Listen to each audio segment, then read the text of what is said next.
오늘 본문 말씀은 사도행전 2장 1절에서부터 4절. 오늘 설교 제목은 오순절 다락방에서 시작된 세계 선교, 성령이 임하시면 권능을 받고, 본문을 통하여 교회가 어디에서 시작되었는지를 알 수가 있습니다. 교회는 큰 건물에서부터 시작된 것도 아니고, 교회가 훌륭한 프로그램에서부터 시작된 것도 아니고, 훌륭한 사람으로부터 시작된 것도 아니라는 것을 본문을 통해서 오순절 성령으로부터 시작되었음을 우리는 알 수가 있습니다. 예수께서 십자가에 돌아가신 후 제자들에게 마지막으로 명령을 주었습니다. 마태복음 28장 19절 20절에 한번 우리 함께 읽어보도록 하겠습니다. 그러므로 너희는 가서 모든 족속을 제자로 삼아 아버지와 아들과 성령의 이름으로 세례를 베풀고 내가 너희에게 분부한 바 모든 것을 가르쳐 지키게 하라. 볼지어다 내가 세상 끝까지 너희와 함께 있으리라. 예수님의 분명한 비전을 제자들에게 남겨주시고 우리에게 남겨주셨습니다. 예수님의 비전은 무엇이었습니까? 세계 복음화였습니다. 모든 민족을 제자 삼는 것이었습니다. 그러나 예수님이 우리에게 비전만 주신 것이 아니었습니다. 사도행전 1장 8절에 오직 성령이 너희에게 임하시면 너희가 권능을 받고 예루살렘과 온 유다와 사마리아와 땅끝까지 이르러 내 증인이 되리라. 비전과 함께 성령이라는 도구로 능력도 주셨습니다. 사명을 주시고 그 사명을 이루기 위한 성령도 우리에게 주시는 것을 오늘 본문을 통하여 알 수가 있습니다. 과연 우리는 무엇을 새겨야 할까요? 첫째, 오순절 다락방은 무엇을 의미하는 것입니까? 예수님이 승천하신 후 120명의 성도들과 사도들이 다락방에 모였습니다. 사도행전 1장 14절 마음에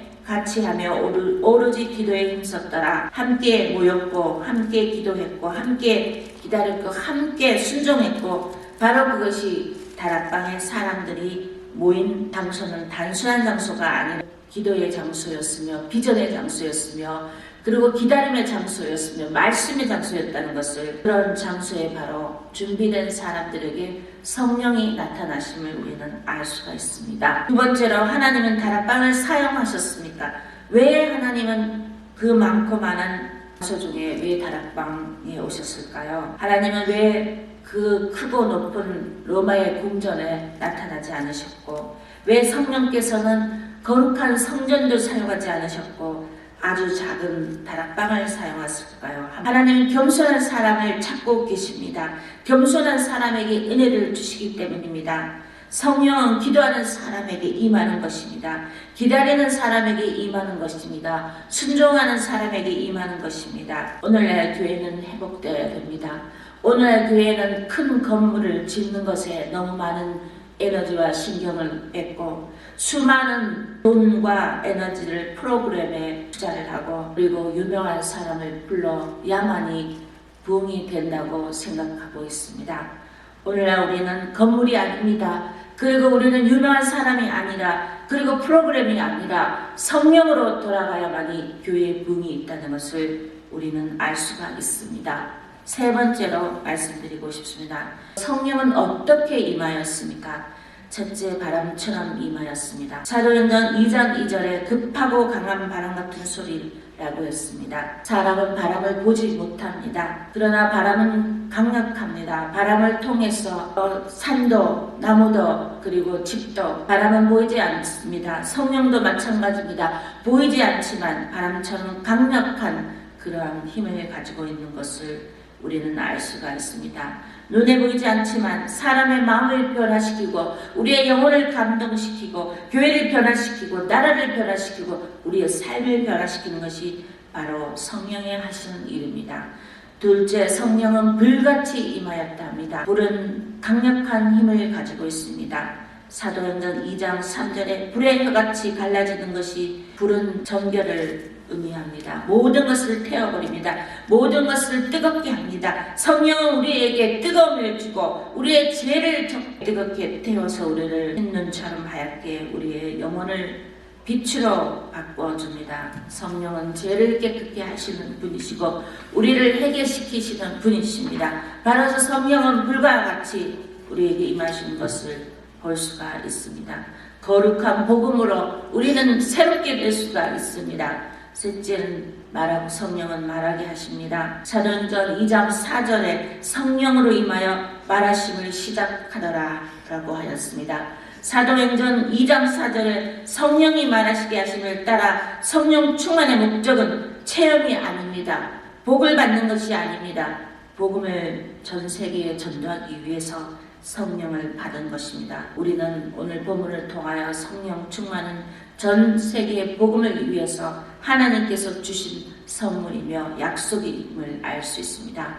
네 번째, 성령이 임재하면 무슨 일이 일어나는가를 볼 수가 있습니다. 베드로는 3번이나 예수님을 부인했습니다. 나는 예수님을 모른다고 다굴기 전에 3번이나 부인한 사람이었습니다.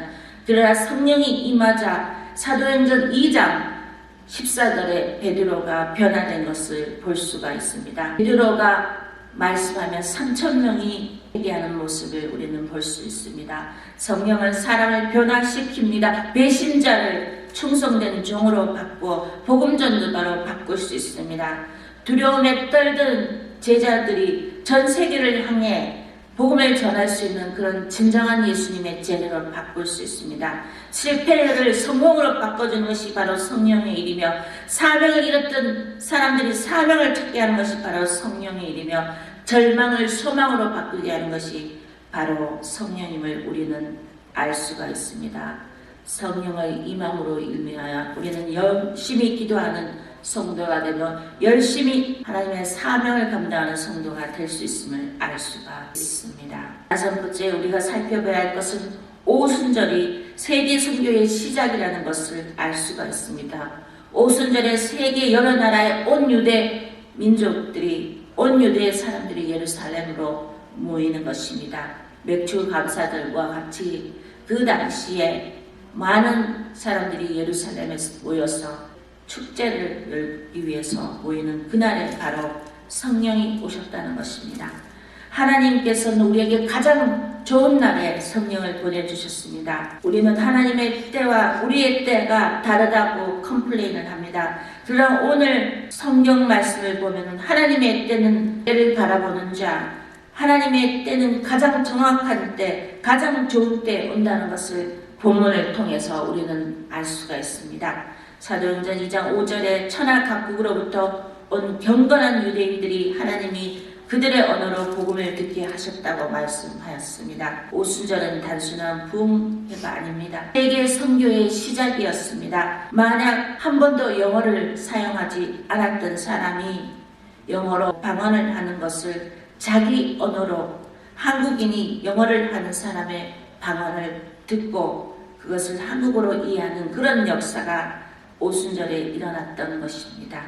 우리는 오순절에 이 방언의 시작으로 하나님의 언어를 우리는 배울 수가 있습니다. 우리는 얼마만큼 하나님의 언어를 이해하고 얼마만큼 하나님의 언어를 사용하고 있습니까? 오늘 사도행전에 보면은, 본문에 보면 모든 사람들이 성령의 하심을 언더스탠드 했다고 했습니다. 이해할 수 있다고 했습니다. 알아들을 수 있다고 했습니다. 하나님이 말하시는 언어를 이해할 만큼 하나님과 같은 성령의 충만함에 젖어 있었기 때문입니다. 하나님의 언어를 우리는 이해할 수 있는 그런 성령 충만함에 있어야 합니다. 여섯 번째, 그날 모인 120명을 통하여 디아스포라 교회가 세워졌습니다.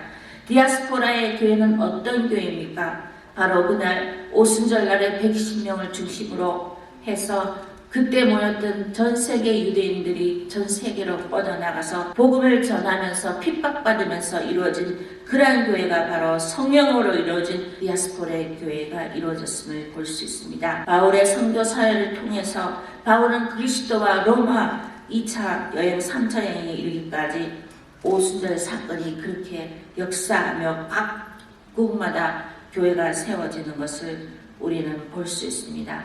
우리 한국에 있는 교회도 미국에 있는 교회도 디아스포라의 교회와 마찬가지입니다. 로마 시대의 디아스포라들은 많이 활동할 수 있었던 이유들이 바로 로마 시대는 그때 세 가지 중요한 일들이 일어났습니다. 바로 교통이 아주 편했습니다. 로마는 그 당시의 정책이 도로를 아주 잘 갖고 놓았기 때문에 마침 디아스포라 교회가 아주 성장할 수 있었습니다. 그리고 언어가 헬라어로 통일되었기 때문에 지금의 영어처럼 사람들이 헬라어를 사용하였기 때문에 예수님의 복음이 빨리 증거될 수가 있었습니다. 디아스포라 교인들은 어떤 사람이었습니까? 어렵고 힘든 가운데 예수 그리스도 하나님의 아들이라 믿고 세계의 사명을 전달하는 사람이었습니다. 사도행전 8장 4절에 분명히 말하고 있습니다. 흩어진 사람들이 두루 다니며 복음을 전할세 하나님은 바울을 부르셨습니다. 사울이 바울이 되었습니다. 사도행전 16장 9절에 마게도니아에 건너와 우리를 도우라 하는 성령의 음성을 듣고 성령을 따라 바울은 그리스도로 보내졌습니다. 빌립보 교회와 데살로니가 교회와 아테네, 고린도, 안디옥 그리고 마침내 로마까지 복음을 유럽 전 세계로 퍼져나가기 바로 사울이 바울이 된 것은 성령의 역사하심을 우리는 알 수 있습니다. 저와 저의 남편은 작년에 디아스포라 교회를 세우고 초대교회가 세워진 그리스를 방문할 기회가 있었습니다. 35일 동안 동남아 각국을 돌고 마지막에 오기 전에 그리스로 항해서 우리는 그곳에서 아테네에서 바울이 그 수많은 철학자들과 신전 앞에서 하나님의 복음을 전하고 예수 그리스도가 하나님의 아들이시며 그의 십자가의 복음을 전하는 그 장소를 방문하였고 고린도 교회와 베레아 지역, 빌립보, 안디옥, 데살로니카 모든 교회를 돌면서 그리스 전역을 돌면서 우리는 은혜스러운 시간을 보냈습니다. 바울의 선교 사역은 정말 대단했습니다. 그 교회들이 그대로 있는 것도 있지만 보수되는 것도 있고 재빌딩을 만든 것도 있었지. 수많은 철학과 그 배경 문학과 소크라테스 같은 많은 철학자들과 함께 변론을 하며 예수 그리스도를 증명한 그 장소들을 우리는 힘없이 노력하는 복음을 위하여 목숨까지 바친 수많은 안디옥 교회를 돌면서 또 앤드로와 여러 사도들이 십자가에 못 박혀진 그 장소를 돌면서 우리는 다시 한번 우리의 사역을 재다짐할 수 있었습니다. 7번째, 오늘 본문을 통해서 우리는 예수님이 어떤 분이신가를 한번 살펴보겠습니다. 성령이 임하심으로 우리는 예수님이 누구인가를 더 잘 알고 일할 수 있다는 것을 제자들은 모두 성령에 충만하여 자기의 목숨까지 버려가며 예수님의 복음을 전하는 오늘의 사도행전들을 볼 수가 있습니다. 예수님은 어떤 분이셨습니까? 첫째, 예수님은 사랑의 힘을 믿으셨던 분이셨습니다. 예수님은 제자들을 끝까지 사랑하셨습니다. 그리고 사랑하였기 때문에 예수님은 이 땅에 자기의 제자를 남기고 땅 끝까지 복음을 전하라고 믿음을 주셨습니다. 물론 배신한 유다까지도 사랑하였습니다. 3번 부인한 베드로까지에게도 사랑하였습니다. 너는 반석이라고 배신한 베드로에게 사랑을 주셨습니다. 십자가는 바로 사랑입니다. 그 예수 그리스도의 십자가의 복음을 통하여 우리는 변화되는 모습들이 바로 예수님은 사랑으로 사람을 변화시키며 성령을 주심으로써 더 큰 일을 사명을 감당해야 하시는 분임을 우리는 알 수가 있습니다. 두 번째, 예수님은 어떤 분이셨습니까? 예수님의 위대한 비전을 주시는 분이십니다. 마태복음 28장 19절에서부터 20절을 보십시오. 저는 이 구절을 보면서 깜짝 놀랐습니다. 모든 민족 제자를 삼으라. 예수님의 비전은 단순한 예루살렘에 있지 않으셨습니다. 그리고 유다에 있지도 않으셨습니다. 예수님의 비전은 바로 전 세계 땅 끝까지였습니다. 우리는 예수님이 얼마나 큰 비전을 제자들에게 주었는지 그리고 우리에게 무엇을 남겼는지 우리는 알 수가 있습니다. 제자들에게 땅끝까지 복음을 전하는 큰 비전의 지도자가 되어야 합니다. 예수님께서 남기신 그 마지막 메시지는 그리고 그 메시지를 통하여 예수님은 우리에게 무엇을 남겨야 할까를 가르쳐주고 있습니다. 우리가 돈을 남겨야 합니까? 명예를 남겨야 합니까? 그리고 우리는 무엇을 남겨야 합니까? 바로 진정한 지도자는 예수님처럼 사람을 살리는 비전을 남기고 사랑을 남기고 진정한 리더는 비전을 남기는 그런 예수님과 같은 리더가 되어야 합니다. 바로 땅끝까지 복음을 전하는 성교의 비전을 남기는 그런 예수님과 같은 비전의 지도자가 우리는 다 되어야겠습니다. 8번째로 우리는 어디에 소속되어 있는가가 매우 중요합니다. 다락방의 120명의 성도들은 예수님께 소속이 되어 있었기 때문에 우리가 오늘에 소속되어 있는 것은 내일의 우리를 말하고 있습니다. 그들은 다락방에 소속이 되었기 때문에 역사 속에 예수님의 사도로서의 이름을 남기며 목숨까지 예수님의 복음을 위하여 끝까지 복음의 씨앗을 뿌리며 초대교회를 완성시키고 그들은 죽었습니다. 여러분, 오늘 어디에 내가 소속되어 있는가는 매우 중요합니다. 여러분의 소속되어 있는 다락방은 어디 있습니까? 기도하는 다락방입니까? 순종하는 다락방입니까? 기다리는 다락방입니까? 사명을 받은 다락방입니까? 어떤 다락방, 어떤 곳에 여러분이 소속되어 있는지 여러분의 미래가 달려 있습니다. 만약 여러분이 지금 잘못된 장소에 있거나 잘못된 기관에 소속이 되어 있다면 여러분의 미래는 잘못된 미래가 기다리고 있기 때문입니다. 만약 여러분이 지금 잘못된 비전 속에서 열심을 다하고 있다면 여러분의 잘못된 비전은 잘못된 곳으로 여러분을 이끌고 하나님의 비전에 소속된 사람이 되십시오. 그러면 하나님의 여러분의 미래를 열어주십니다. 우리는 사명의 소속자가 되어야 합니다. 성령의 소속자가 되어야 됩니다. 예수께서 우리를 소속시켜 주셔야 합니다. 하나님의 나라의 사명에 소속되어야 됩니다. 그렇게 하면 여러분의 인생은 바로 예수님께서 책임져 주시는 것입니다. 기다림은 반드시 거쳐야 할 우리의 인생의 코스입니다. 다락방의 120명의 사람들은 10일 동안 성령을 기다리며 기도하였습니다. 그들은 불평하지 않았습니다. 그들이 10일 동안 기도에 집중하였습니다. 그 속에는 항상 터닝 포인트가 있습니다. 그들이 10일 동안 열심히 기도할 때 성령이 오셨습니다. 준비하지 않는 사람에게는 터닝 포인트가 오지 않습니다. 성공을 원하지만은 희생하지 않습니다. 성공을 원하지만 준비하지 않습니다. 그것은 잘못된 기다림입니다. 하나님은 우리에게 역사하시기를 기다리고 계십니다. 우리의 인생에 참여하시기를 위하여 기다리고 계십니다. 오늘날 우리 교회의 문제가 무엇입니까? 부흥하기를 원하고 성공하기를 원하고 성공하기 위한 성도들이 온 곳에 있지만 그들은 성공을 위해서 달려가는 청년들은 많습니다. 그러나 그들은 성공을 원하지만 고통을 받아들이지 않습니다. 성공 뒤에 기다림의 시간 속에서 그 고통의 코스트를 치르려 하지 않습니다. 그 고통을 받아들이지 못하기 때문에 실패하고 많은 오늘의 현실의 교회와 진정한 성공의 그 가치를 모르며 실패를 경험해보지도 못하고 성공을 경험해보지도 못하는 그러한 위태로운 세대가 오늘에 있습니다. 오늘 그런 세대 위에 이 오순절의 다락방의 기다림을 우리는 알아야 합니다. 그 기다림의 대가를 치러야 합니다. 우리는 기다림은 코스트입니다. 우리가 기다리기 때문에 결론이 나지 않고 터닝 포인트까지 오기 위해서는 우리의 열정과 우리의 돈과 우리의 모든 것들을 희생해야 하는 그런 코스트를 치러야 합니다. 예수님의 제자들은 10일 동안 그 코스트를 치렀습니다. 가족도 만날 수 없었습니다. 사람과 단절되었습니다. 때로는 고독을 느껴야 했습니다. 자신들의 시간을 투자해야 했습니다. 노력을 투자해야 했습니다. 무릎을 꿇고 열심히 기도해야 했습니다. 이 모든 것들이 바로 기다림의 태도들이 그들에게 성령을 만나는 터닝 포인트를 만들어준 것을 우리는 볼 수 있습니다. 첫 번째, 최후의 승리자는 누구일까요? 한번 생각해 보십시오. 오늘 본문에서 제자들은 오순절 강림을 경험한 최후의 승리자였습니다. 그들은 사람을 따르지 않았습니다. 최후의 승리자는 사람의 목소리를 듣는 사람이 아니라 바로 성령의 목소리를 듣고 하나님의 목소리를 따라가는 사람이었습니다. 바울이 되기까지 사울이 얼마나 수많은 크리스찬을 핍박하는 사람이 바울이 되었습니다. 갈라디아서 1장 10절에 내가 사람의 종을 좋게 하리요 하나님을 좋게 하리요 말한 것이 있습니다. 오늘날 우리는 사람의 시선을 너무나 두려워합니다.